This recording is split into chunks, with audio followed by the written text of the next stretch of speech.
মানে কৃষকের বুক ফাটা কান্না আমরা দেখতে পাচ্ছি। একজন কৃষক ভাই পানিতে নামছে তার ধান খোঁজার জন্য।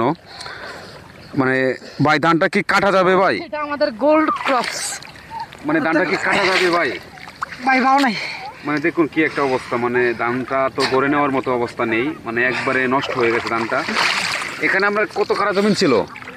এখানে 5 কাঠা। আপনার 5 কাঠা জমি ছিল, মানে ধানটাকে তো কেটে নেওয়ার মতো কোনো ব্যবস্থা আছে কি? কোনো ভাও নাই, নাই নাই, একবারে শেষ হয়ে গেছে। এখানে দেখেন। এখন আমি আবার দেখাই আপনাদের। আচ্ছা আপনি আর একটু দেখান আমাদেরকে, আপনি একটু। আল্লাহ, মানে দেখুন সে আসলে মানে সে দেখুন দেখুন মানে আপনার ধানগুলো সে আনতেছে, কিন্তু যে অবস্থা আমরা দেখতে পাচ্ছি এটা আসলে আর ঘরে নেওয়া যাবে না। ভাই এখানে পানি কতটুকু হবে ভাই? 10-12 হাত। মানে 10-12 হাত নিচে আপনার এই ধানটা চলে গেছে। এখন তো মনে হয় না ধানটা আর ঘরে নিতে পারবে, অবস্থা খুব খারাপ। ভাই আপনি কিছু বলেন? ভাই আপনার ফোনটা। হ্যাঁ আমার ফোনটা সাবধানে রাখতে হবে।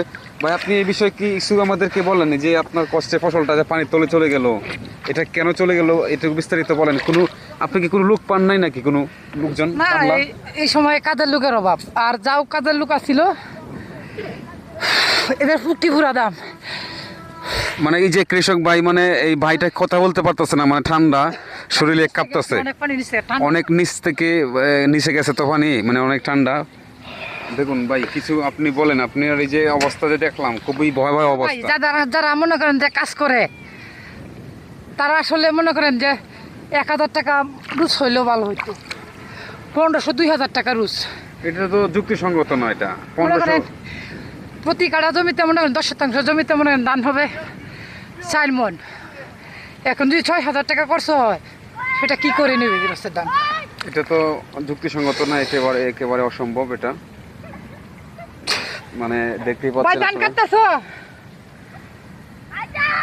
দেখুন অবস্থাটা, মানে পানি।